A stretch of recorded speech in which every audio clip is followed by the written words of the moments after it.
just felt like it was within striking distance, and obviously, I've been hearing it loud and clear. We don't have a corner for every single one of you, neighbors, kids, everyone. So we'll all sleep in tonight that we have the corner. You too, Laura. I see you looking at me. What about that? I mean, I know you wanted to follow your board and you had your board set up the way it was, but when it came down to it, how big of a striking need immediately was cornerback in your eye at this point? Yeah, it's definitely one that we wanted to add depth, and we looked in free agency too. And again, we looked last year drafting for one, but it's just we had to follow our board. Now, unfortunately, this year there's some up high. You can see them go early, and went right before Kaiir, and there'll be some more. There's still some good players, but you know, if you put a missed here on it, you still don't know how it's going to fall tomorrow at 57. It was within striking range. Didn't have to. I mean, we still need to draft well, and I just felt like, I mean, you'd love to just sit there and not do it, but you know, he was sitting out there, and we really feel like he's going to be a great fit in our defense. He's got some versatility in the sense that he can play off, he can play press, gives us a little size, a little length. He's got speed to, you know, we're in press man, anything like that. So I think it'll give Leslie more options of what he can do with it. I just want to be clear, when you said that you.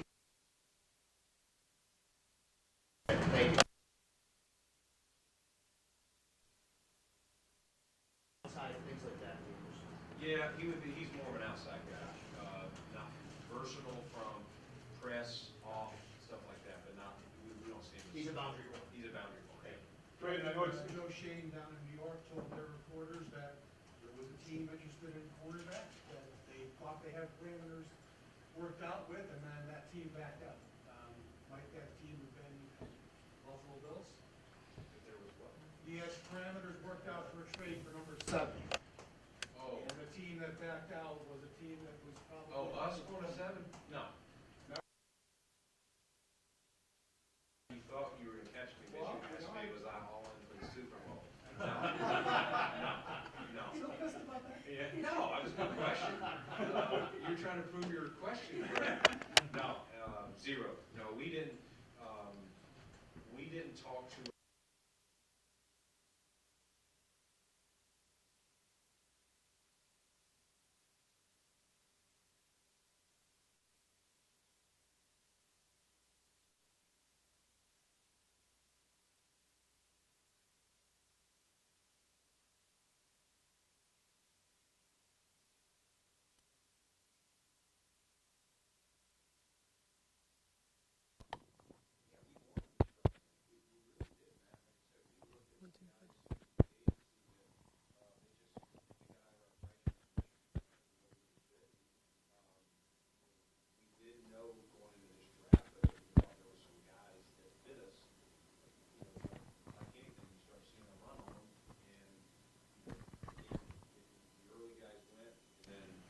Duffy goes, and it's like, all right, they're about to be, you know, let's go now. Someone else, you know, I was worried more about someone else trading in front of us, knowing that a lot of people had us pegged for potentially, you know, as a corner. Would you bring it back?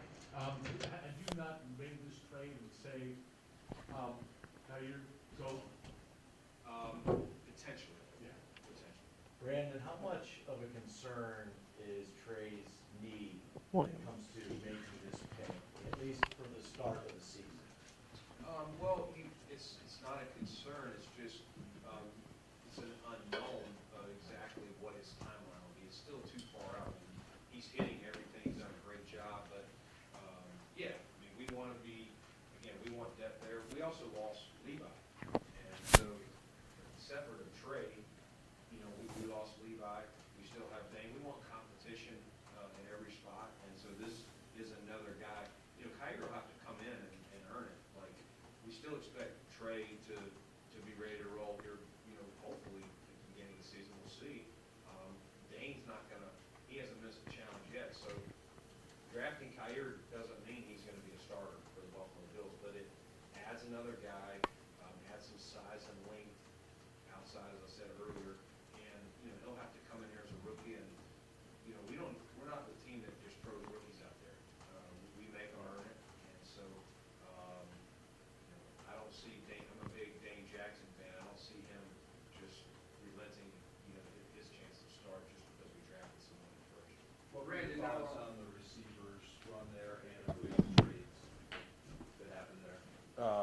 what were my thoughts as far as, On how that played and maybe, because that was, you were mentioning how you were trying to read the tea leaves or get prepared and some things happened, and that was obviously a big thing, when all at once, yeah. you had a run of receivers plus trades. Yeah, I mean, I think you see where the game is going, and look at receivers being traded for, and being rewarded with big deals. Obviously, a run on receivers. Some corners went, 3 and 4 to start out. So, we were hoping more quarterbacks would go. Finally one went, but it was definitely getting close.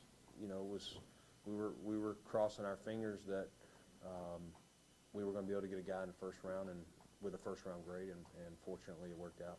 Was there a curveball at any point, or I know you try to mock these things out and come up with every possible scenario. Yeah. But was there a moment where you're like, okay, that changes things with any of the picks? Nothing really changed things, but we kind of said, you see some of these moves, players being traded, Tennessee with Philly and things like that.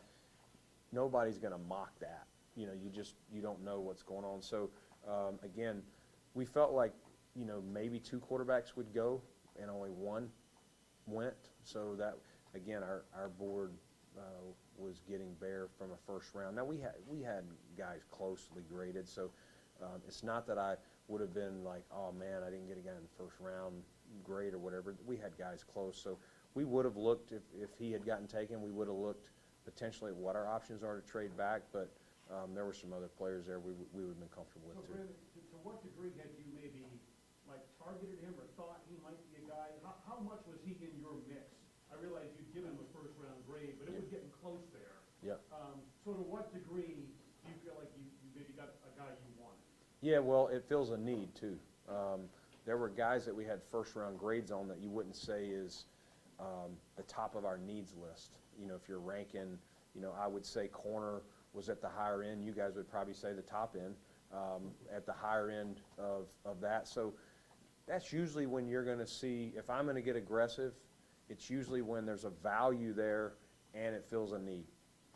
If it wasn't more of a stronger need for us, I probably would have just waited and see what happens and just take the best player on the board.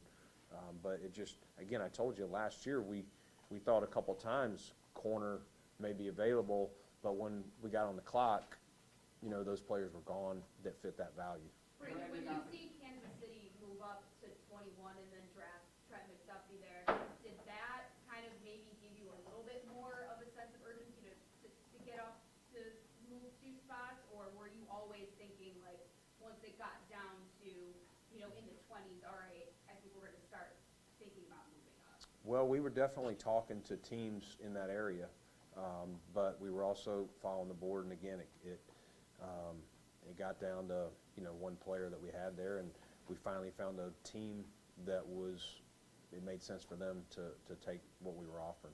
Brandon, what specifically do you see in Kaiir Elam, and just what struck you about what makes this guy a good player on the field and off the field as you've met him?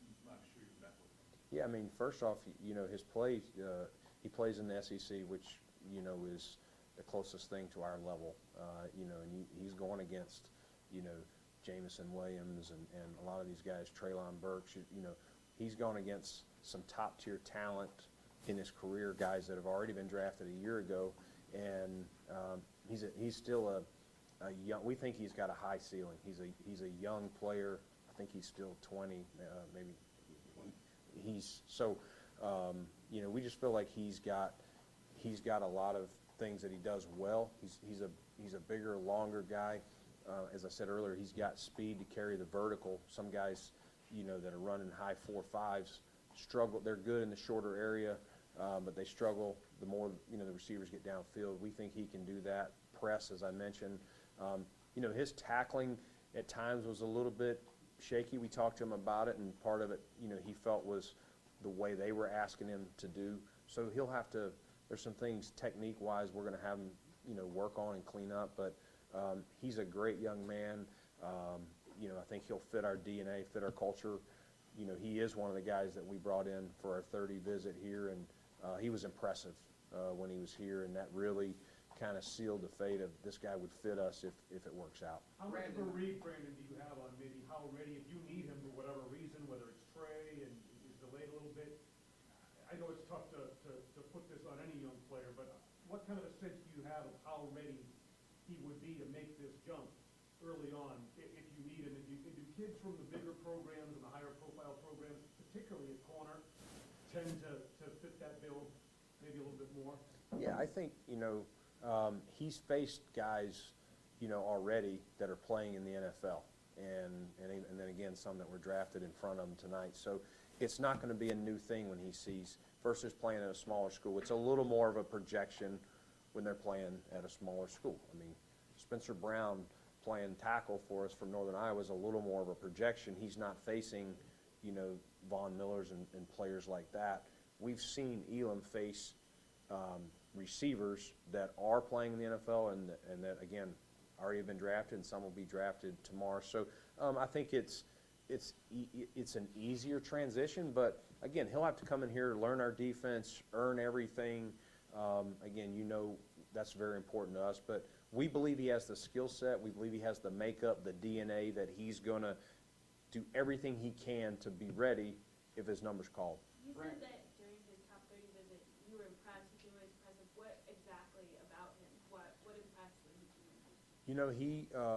He asked some questions. So basically, one of the things that we do is we have someone that kind of takes them around. They meet everybody. They see the facilities. He had actually met Tre'Davious when they were going through the training room, talked to him. And so when he's up at the table, it's me and Sean. We were up at lunch, having lunch with him, maybe a couple other people around. I can't remember each one, but at the end, one of the things that stood out to me was I asked him, I said, do you have any, we're drilling you with questions, do you have any questions for us about the Bills, the NFL, anything like that? And he said, what does Trey White do?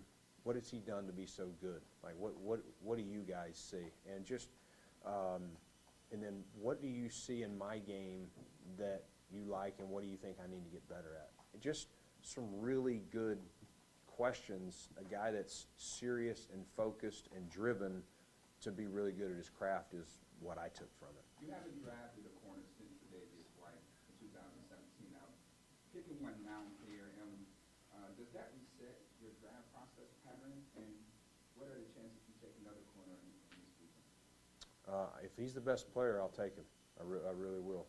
Wouldn't hesitate. Again, like last year, Mookie, I did not intend to draft back-to-back DNs and back-to-back offensive tackles. So, yeah, I mean, if there's a really good corner in the second round tomorrow, we take him. When you joked by saying you heard it from people, your neighbors, the media and all, how much did you hear it from people, your neighbors, or people if you stopped at a coffee shop about the need for cornerback, and how much will you, and you said, how much will you sleep better tonight? Yeah, I'll definitely sleep better.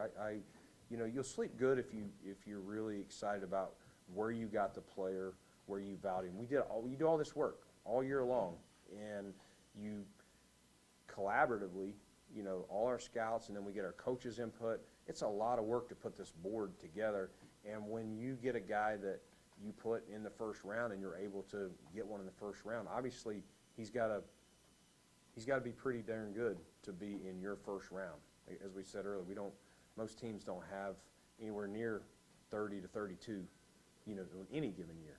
And so sitting at 25, it's easier to get one in the first round when you draft 9 when we took Ed. But sitting at 25 or last year 30, it gets your board gets thin quick. And so we were definitely ready.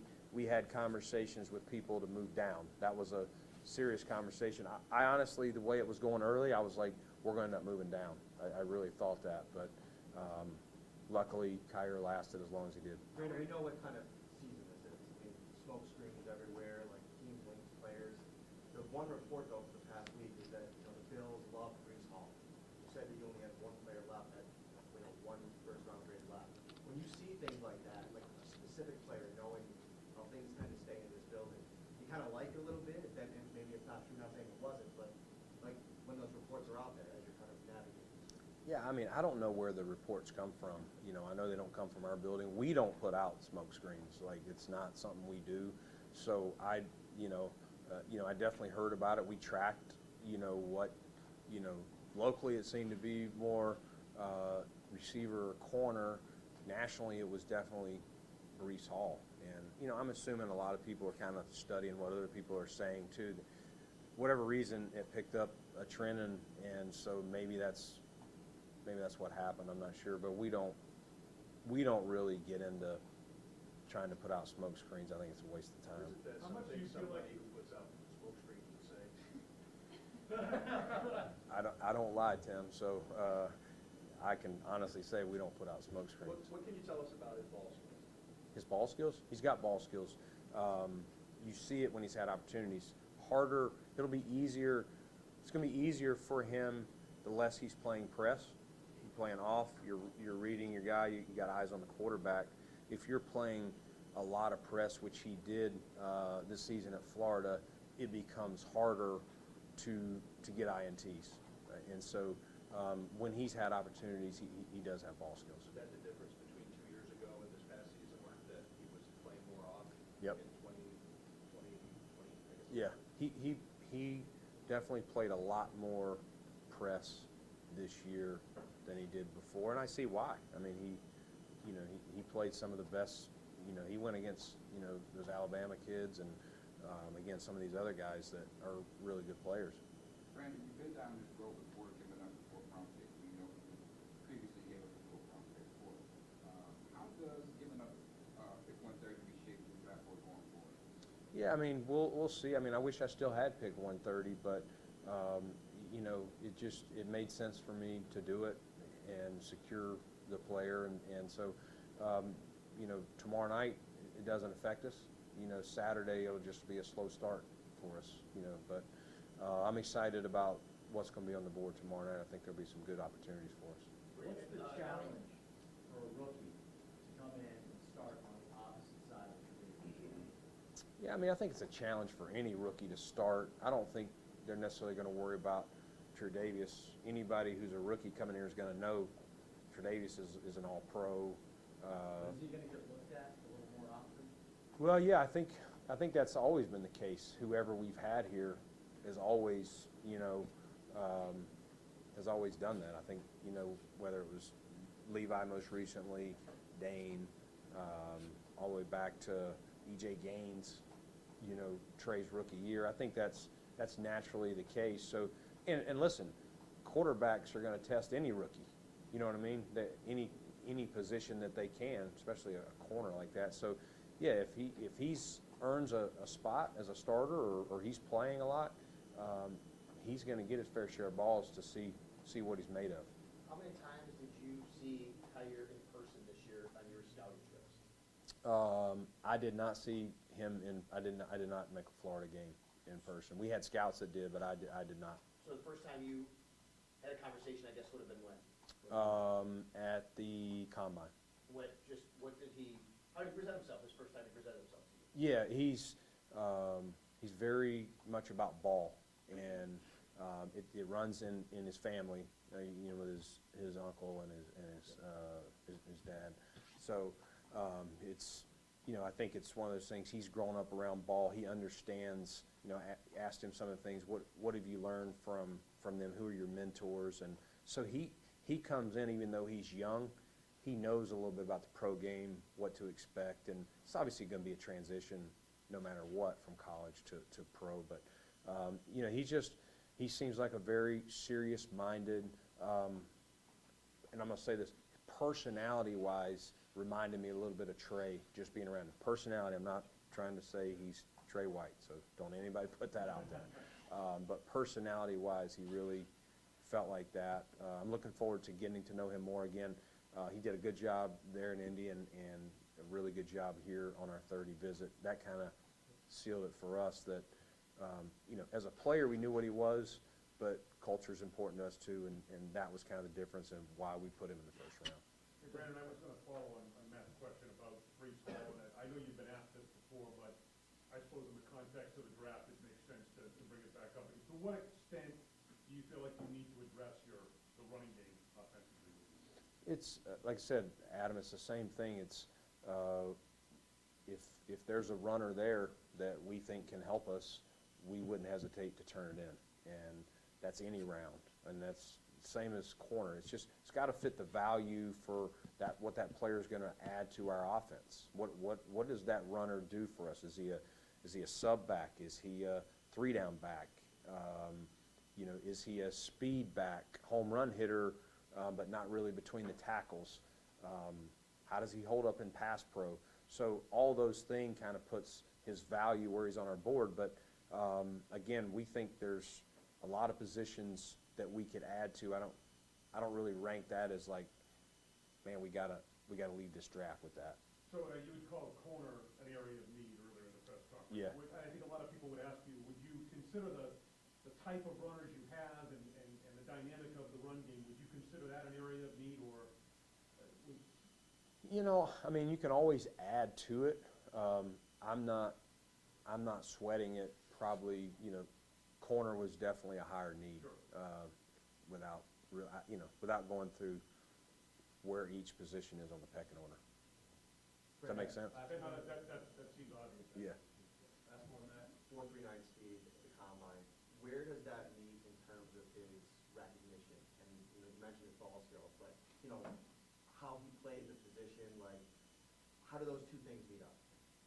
Yeah, I mean, his speed, his straight line speed is good. I mean, he's a longer guy. You know, he's over 6 foot, so those guys really have to clean up their transition. You know, when they're backpedaling, you know, some of the shorter guys can get out of it quicker. Those are the things that he'll have to continue to work on when he's not in press, when he's playing off or press bail. But you know, the thing I saw with him is he actually got hurt on the play, but he's running against Alabama.